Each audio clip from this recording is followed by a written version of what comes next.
Mazda just killed their most iconic feature, and you're gonna hate what they replaced it with. See, Mazda sold over 5 million of these things in 14 years. That's insane success for what was basically a flawed car. Cramped back seats, tiny door openings, and an infotainment system that looked like it time traveled from 2010. But here's the thing, Mazda just fixed every single one of those problems, and then broke something else entirely. The new CX-5 is a beast compared to its predecessor. We're talking 11 centimeters longer, 1.5 centimeters wider, and the wheelbase, it jumped for 12 centimeters to match the CX-50. That's not an evolution, that's transformation. Those cramped back seats everyone complained about, gone. Mazda added over 5 centimeters of legroom. Even your tall friends can sit back there without their knees hitting their chest. The cargo space went from, where do I put my groceries, to, I can fit my entire life in here. 583 liters behind the second row, expanding to 2,019 liters with seats down. That's a 23% increase in regular space and a whopping 23% more with seats folded. But here's what's really clever. They dropped the loading height by 15 millimeters. Sounds tiny, but trust me, your back will thank you every time you load something heavy. The interior revolution. Now remember that thing I said about Mazda killing their iconic feature? For years, Mazda was the last holdout. While everyone else went crazy with touchscreens, Mazda kept their beautiful physical knob and buttons. Car enthusiasts loved this. It was their signature move. Well, it's gone. Completely. Instead, you get a massive touchscreen. 12.9 inches standard, 15.6 inches on higher trims. Google's voice control is everywhere. Want to change the AC? Touch the screen. Adjust the fan speed. Screen again. I know, some of you are already typing angry comments, but wait. There's more to this story. The rest of the interior is actually stunning. That 10.3-inch digital cluster is crisp and clear. The head-up display doubled in size, so you're not squinting to see your speed. The steering wheel is wrapped in premium leather with perfectly placed controls. And those materials?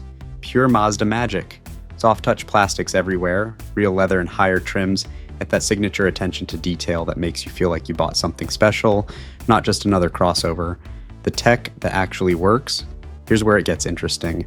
While Mazda removed the physical controls, they didn't just throw in a cheap tablet and call it a day. The new system responds instantly. Climate control functions are right there on the main screen. No digging through menus for basic stuff. The more specific controls, like seat heating and steering wheel warmth, require one extra tap. It's not ideal, but it's not the disaster you might expect. Plus, you get a Bose 12-speaker system that'll make your morning commute feel like a concert hall. Panoramic sunroof, ambient lighting, heated rear seats, all the premium touches you'd expect from a $35,000 to $40,000 crossover. Safety, tech. It's actually useful. Every CX-5 now comes loaded with safety tech that used to be optional. Adaptive cruise control, lane keeping assist, blind spot monitoring, it's all standard. But here's the cool part. The cruise control can actually change lanes for you when you signal, and it'll slow down before curves. You still need to keep your hands on the wheel, but is genuinely helpful, not just a gimmick. The engine situation, here's where Mazda stays true to their roots. No turbos, no complex hybrid systems, just a reliable 2.5-liter naturally aspirated engine. In Europe, it makes 141 horsepower with a tiny mild hybrid assist that adds 7 more horses. It's not going to win any drag races.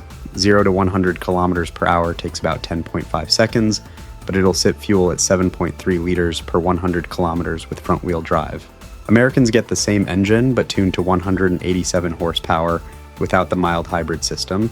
It's quicker to 100 kilometers per hour at around 8 seconds, but drinks a bit more fuel. The best part? These engines are bulletproof reliable.